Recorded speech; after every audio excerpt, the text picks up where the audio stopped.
Merci Erickson.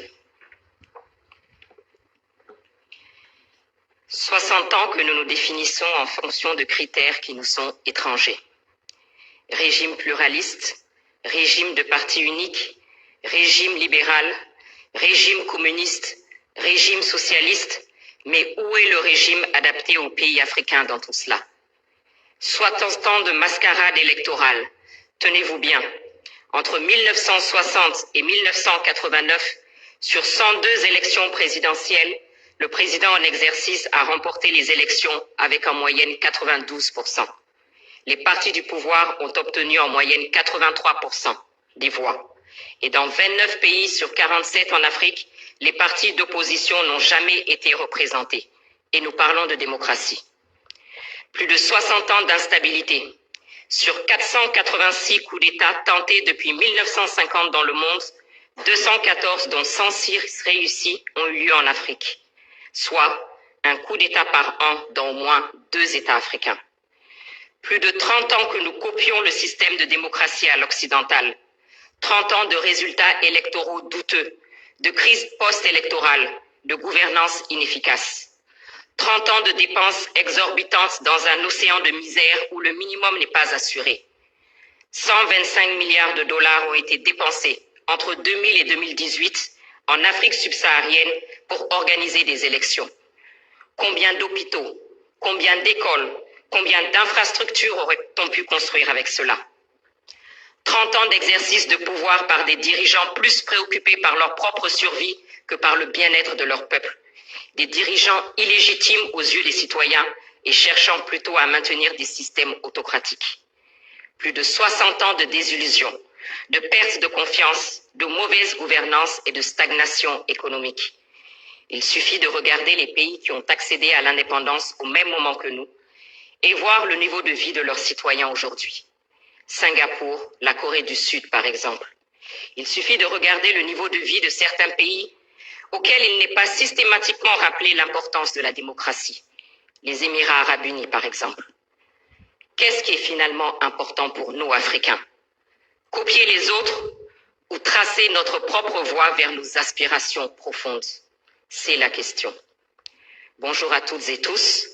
Merci pour votre présence, pour votre enthousiasme, pour votre engagement et vos encouragements. Depuis les premiers instants où nous avons partagé ce projet avec vous, ce projet qui est aussi le vôtre.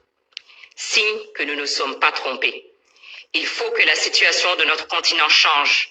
Et pour cela, il faut réfléchir, il faut construire, il faut partager, il faut convaincre et surtout, il faut agir.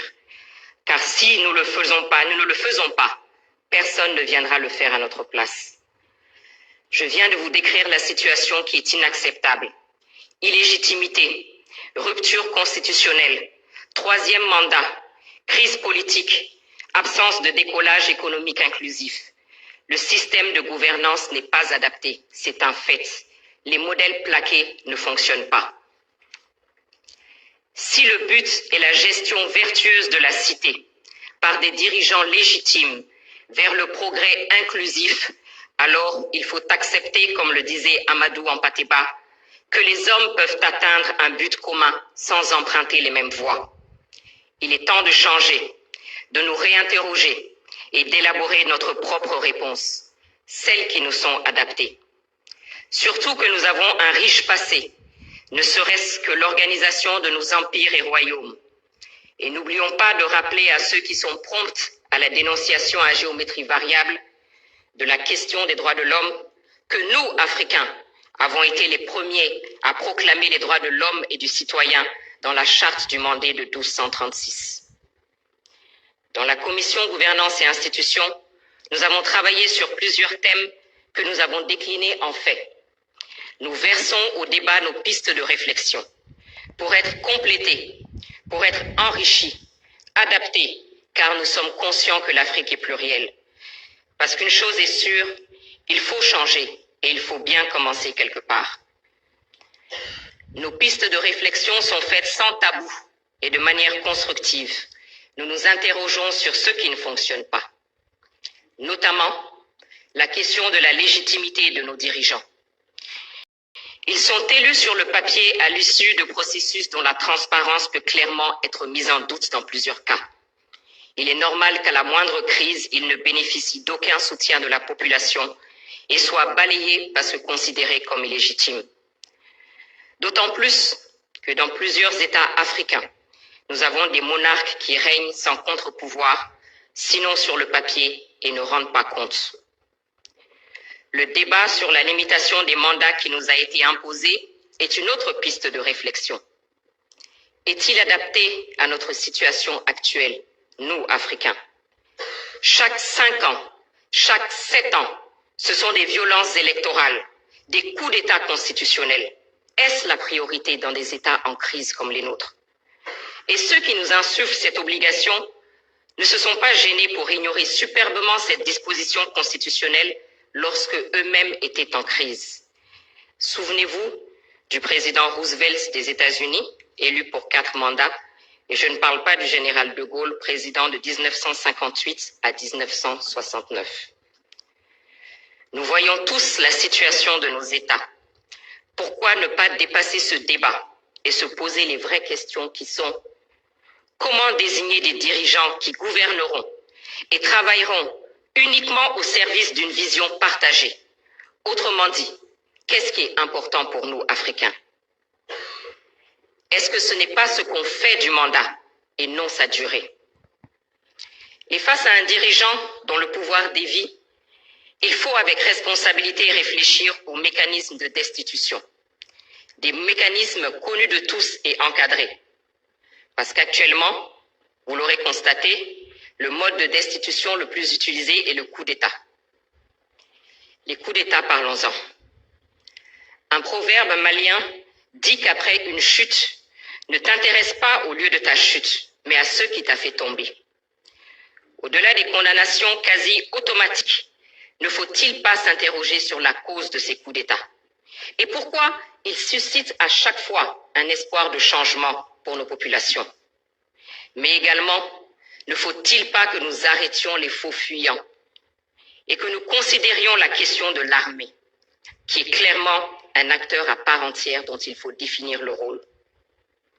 À côté de nos dirigeants, la question des acteurs de la gestion de la cité, le citoyen, la société civile et les partis politiques est aussi une piste de réflexion. Le citoyen a voix au chapitre uniquement au moment des élections. Nos sociétés civiles sont moribondes ou devenues des instruments aux mains des puissances étrangères. Et les partis politiques voient leur nombre exploser et sont souvent devenus des moyens d'accéder aux postes ministériels ou autres avantages plutôt que de participer à faire avancer le débat. J'ai parlé de légitimité tout à l'heure.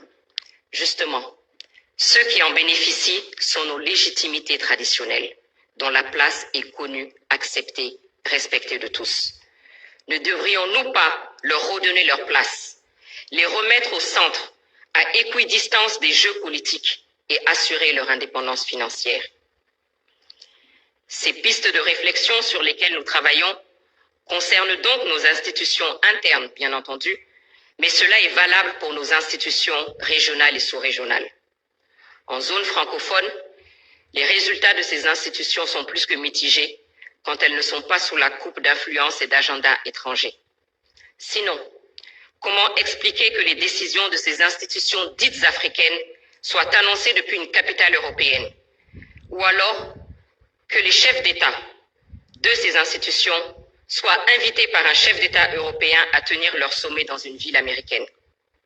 Qui paye, commande? Parvenir à l'indépendance financière de ces institutions est donc une question cruciale. Ces pays qui tentent de nous imposer leur agenda ont tous leur politique africaine, alors que clairement, nous-mêmes ne parvenons pas à bâtir une politique africaine commune digne de ce nom, et encore moins une politique africaine du monde. Le dénominateur commun à toutes ces pistes que je viens d'évoquer est la prise de conscience et le sens de la responsabilité. Pour Patrice Lumumba, l'Afrique écrira sa propre histoire. Le temps est venu. Le temps est venu sans idéalisme, sans tabou, et en ayant le courage de remettre en cause certains principes érigés en dogme et en ayant à l'esprit les besoins réels de nos concitoyens, le temps est venu de rechercher nos propres réponses. Et c'est ce que nous essayons de faire parce que personne ne viendra le faire à notre place. Je vous remercie.